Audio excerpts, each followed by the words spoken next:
Welcome to Central News for Wednesday 19th of June. I'm Amy Forrest. In today's news, Waikato Tainui has today signed a new Waikato River agreement with Waikato Regional Council, formalising an already closely working relationship over river co-management. The Joint Management Agreement, JMA, signed at the Ferry Bank in Hamilton, is a feature of the Iwi River co-management arrangements with the Crown under the Waikato Tainui Raupatu Claims Settlement Act 2010. The agreement covers the way Waikato Tainui and the Regional Council will work together on managing the Waikato River from Karapiro to Port Waikato. In its first year of operation, the Hauraki Rail Trail has generated about $1.8 million in spending, with around 2,000 people using it each month and each person riding the trail spending about $105. The trail has been the subject of a report commissioned by the Hauraki Rail Trust to identify who uses the trail, their motives for using it, their evaluation of it, and the economic impact on the local area through which the trail passes. The report was put together by a team headed by the University of Waikato's Tourism and Hospitality Professor Chris Ryan and involved surveys with 620 cyclists using the trail between September 2012 and March 2013. Now for our region's weather. Hamilton, some heavy showers for you tomorrow with gusty winds, a high of 12 and a low of 3. And Tauranga, much the same for you with a high of 14 and a low of 4. Just ahead, Women's Refuge and the Glen Inquiry.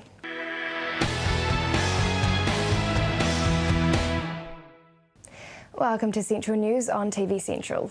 The Glen Inquiry, otherwise known as the People's Inquiry into Child Abuse in New Zealand, is recommending that the correlation between domestic violence and child abuse be recognised more by government departments.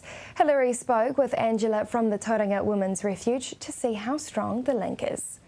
The Glen Inquiry is recommending that Clause 35, the definition of domestic violence in the Domestic Violence Act 1995, is extended to include economic abuse. What is economic abuse, and do you find many cases of economic abuse? First of all, absolutely, we see economic abuse always, generally. And economic abuse can be all sorts of things. So it can be making someone work and taking all their money. It can be stopping someone from working. It can be making all the decisions in the family about where the money goes. It can be withholding money from the family. It can be essentially right down to what you eat and where you go, what clothes you wear. It's pervasive, and it is one of the tactics often used. Quite often women are also required to go on benefits and commit benefit fraud because there's no money coming into the family, and you know, it's essentially do it or starve.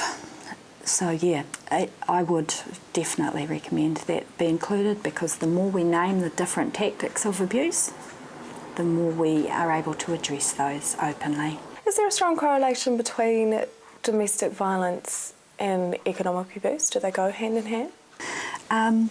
There's a really useful tool to look at, the parent control wheel, which names a number of abuses, and economic abuse is one of the key spokes of that wheel, really. And I guess it's part of a systematic breakdown in a relationship. It's about the different forms of control and isolation that occur. So economic abuse absolutely is an impact, and it's a huge impact when you're considering leaving. Have you found that many of the women that you've worked with have not had their allegations taken seriously by the court or any other officials? Again, as I say, I'm just very new to this role. The research that I have read has stated that. Again, it's that whole concept of when leaving a relationship and there is violence and a protection order is put in place through the family court, the allegations or the information that is put in the affidavit is her opinion, and that can be discounted quite significantly by the partner and by their legal counsel, and that can be used as a way to, but she hit me, but she was, and you'll often see these women present in emotional states, fearful states, going through a process if the protection order is defended, or likewise through custody and access. So yeah, it can happen. Is being exposed to domestic violence a form of child abuse in itself? Absolutely, absolutely. The Domestic Violence Act clearly states witnessing or putting the child at real risk of witnessing is a form of abuse. The neglect of children, the essential way that children are brought up around the chaos, that is a form of abuse. It's like sitting a child down in front of TV, a violent movie, Kill Bill for example, and they get to watch Kill Bill over and over and over. Obviously that's going to have an impact. And when you're in a home and the family, the people you love, the place you need to be safe, when that's happening for you and you see this thing playing out before you or are directly impacted, absolutely. If women are being abused, why would you encourage them to contact you? Well, it's really that we don't judge you. We can just have a conversation and that's perfectly okay. We can plan with you around what you want to do. We can walk your journey with you, whether you stay, whether you go and come back again. It's about empowerment, and it's about us offering is what we can, and we've done this for many years, or at least the other workers have, certainly not me. And it's about just being available. So it's a big step to pick up the phone, but it's just a conversation. We can start with you. And what about when children are involved? What message do you have for those women? Think a little bit about when you think that he's a good dad or a good stepdad. Think a little bit about that. If you're experiencing violence and this is happening from him, then the reality is that you need to have a think about that. And we can get help for all members of the family. This is about moving forward and stopping the abuse. If you or anyone you know is experiencing any type of domestic abuse, we urge you to call the crisis phone on 0800 2 Refuge or 541 1911. All calls are completely confidential. For more information on the Glen Inquiry, visit gleninquiry.org.nz. Up next, bring your phone to work for Starship.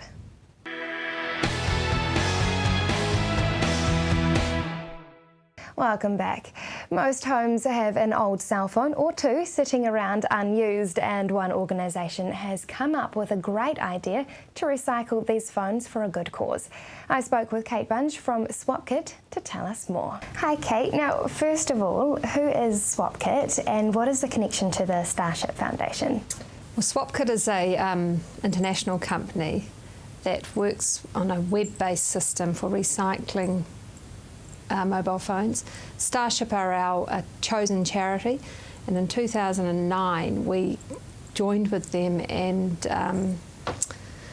commenced the Starship mobile phone appeal. So that's our connection with Starship Foundation. Okay, so tell us a little bit more about the campaign Bring Your Phone to Work for Starship.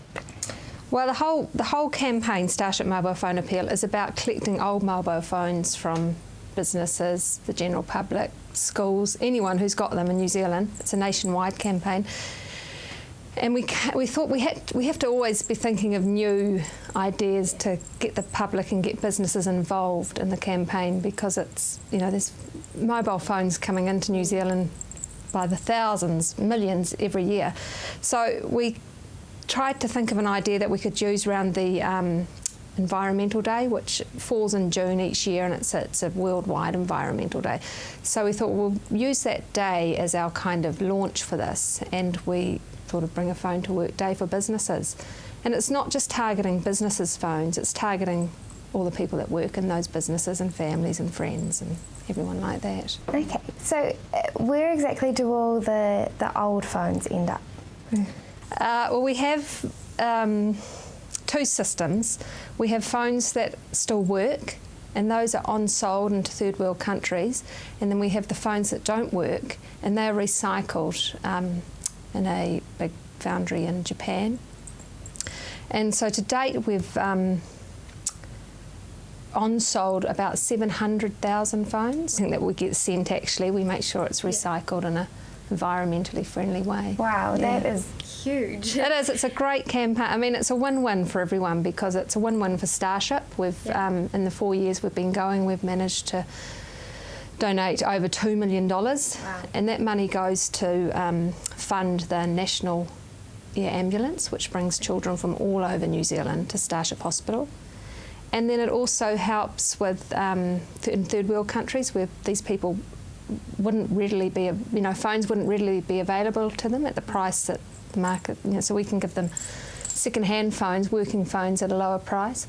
And then the third thing, which is fantastic, it's keeping them out of our landfills in New Zealand, which, So it's a win-win situation for everyone involved, really. So how exactly can businesses get involved? They can give us a call at SwapKit, or they can go on the Starship website and all the information's there, or they can just email Wendy at wendy@swapkit.co.nz, and she coordinates the whole Bring a Phone to Work Day campaign. I think we've got probably about 250 big businesses so far on board, and then as we go down, July we'll target smaller businesses, and we go down till we get to 2+ employers. We target everyone throughout the country. So how long has this campaign been running for? We're in our 5th year. I just realised as I was coming in here today. So we hit the $2 million mark in March of this year. So it's taken us 4 years to get to the $2 million donated to Starship, which is fantastic. We didn't think we'd do it that quickly. Yeah. Because I mean it's a lot of money from rubbish, what we New Zealanders consider rubbish. So it's a real worthwhile campaign. It is amazing. And so will it just keep going? Or? It's an ongoing campaign, and I mean we're always changing our mobiles. Yeah. So we'll just keep going, and while the demand's there for it. Exactly. So it's for phones that have broken down as well. So the phones that don't work, they're still of use. We take anything. Yeah. We take anything, because we don't get a lot of money from the phones that don't work, but we still manage to get a bit of money for Starship for them, and then we also manage to make sure that they're recycled in a correct environmental way, rather than just going into a landfill, which before this started up in New Zealand, a lot of the phones were going into landfills in New Zealand. So. And have you had any of the real antique phones coming in? Oh, we have lots. Yeah. We have lots. We have lots and lots of the big bricks that the size, and lots that are in big bags. And you think, God, how are they mobile phones? But each week we'd still get the big bricks. But then also we get the iPhones. I mean, we've had iPhone 5s in. It's from one end of the scale, really. We get everything. Wow. We're getting a lot of smartphones in now, which is great, because we can on-sell those. Yeah, we can on-sell them for a lot more than just the.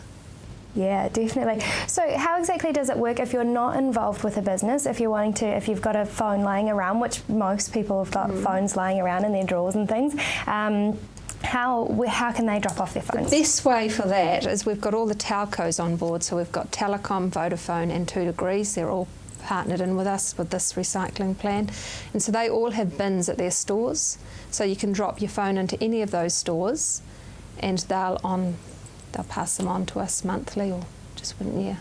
So that, they're in all the areas. Or else we have the free post envelopes, which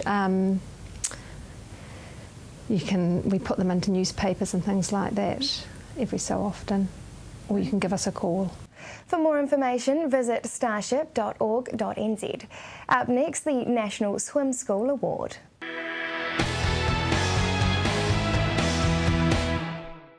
If you have just joined us, welcome to Central News. Taurang's Liz Van Welle Swim School was awarded the 2013 National Swim School Promotional Award for swim schools with 1,000 pupils or under. Owners Greg and Liz Cummings received the award at the 2013 New Zealand Swim Coaches and Teachers Conference in Queenstown. We talked to owner Liz Cummings to find out more about the award.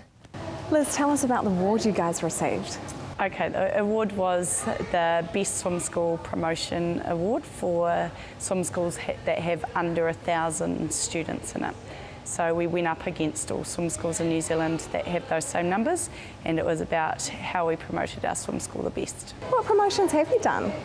We've done heaps and heaps, it included things right from our uniform, our instructor's uniform, our Facebook. We've got a really interactive Facebook page, website. We keep that really well up to date. I've got a car that's logoed with our swim school things on it.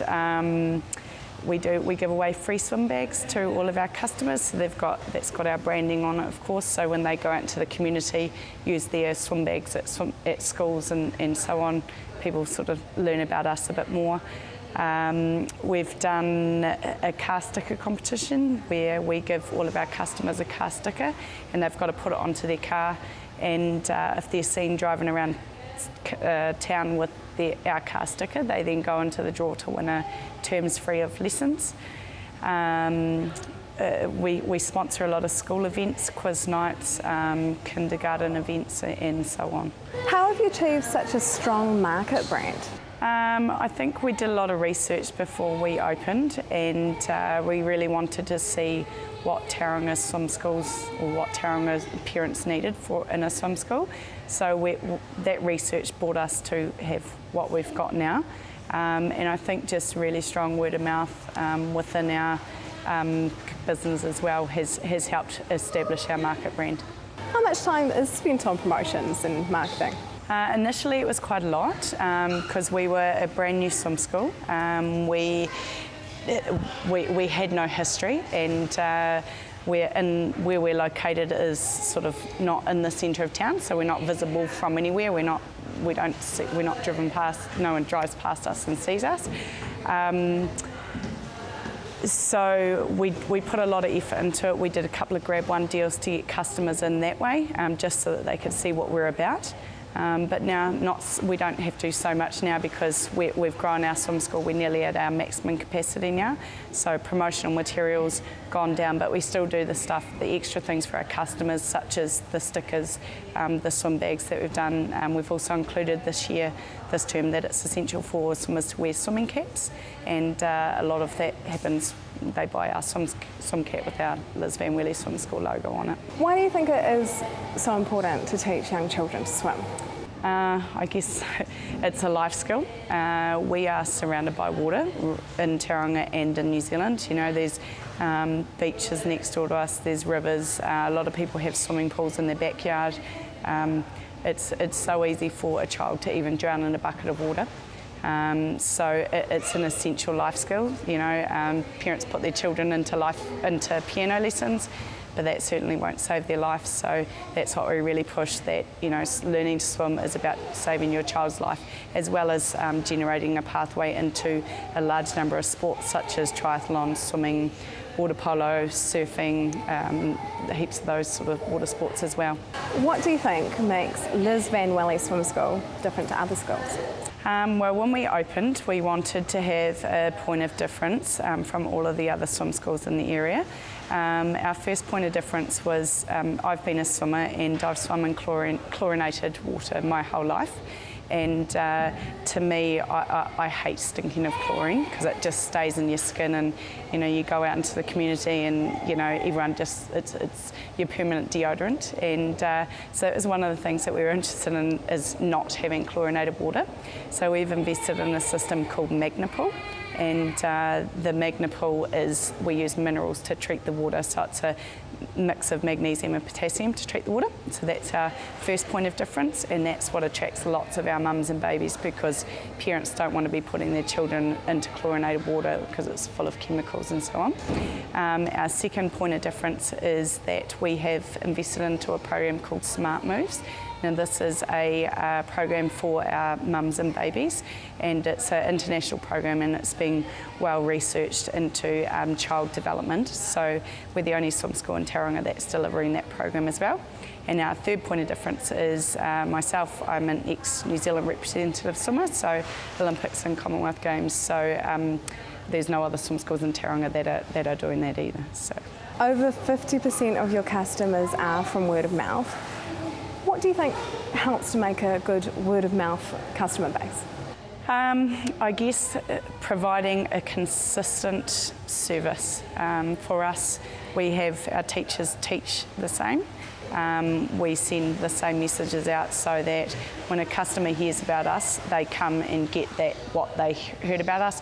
They then go and tell another customer. You know, we're really quite pedantic on being on time for our lessons, so we don't run overtime and we don't start early.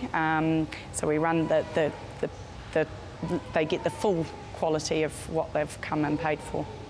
So tell me about your swim school's involvement with the NZSCAT and Water Safety New Zealand's successful campaign. So that's the New Zealand Coaches and Teachers Association.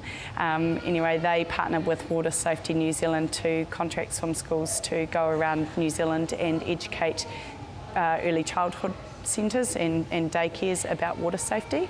The message is really simple, and we just had to go in and tell a story, interact with the children, but the message was about getting the children to know that they're not allowed to be around water unless they're within an arm's reach of an adult. So if we can educate the children, then hopefully they can educate their parents, so everyone's safer around water.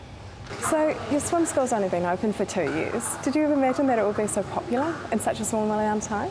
I guess we hoped. We had done research for 2 years before we bought this business. So any business can only hope that it blossoms, and that was our dream. And we've still got a long way to go yet, but we're certainly well on the way. That is the news for today. We really want you to be involved, so like us on Facebook and let us know your views. If you have any news, including your own photos or videos, go to our website and hit upload. Thanks for joining us. I'll be back tomorrow with more guests from in and around the region. I'm Amy Forrest. Have a lovely evening.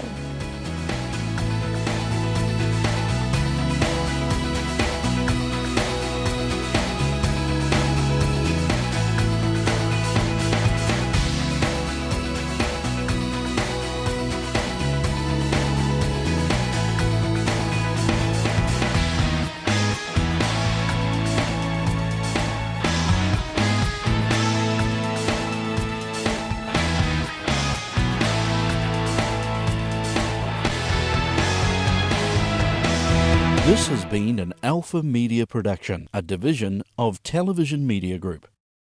Supporting local content so you can see more of New Zealand on air.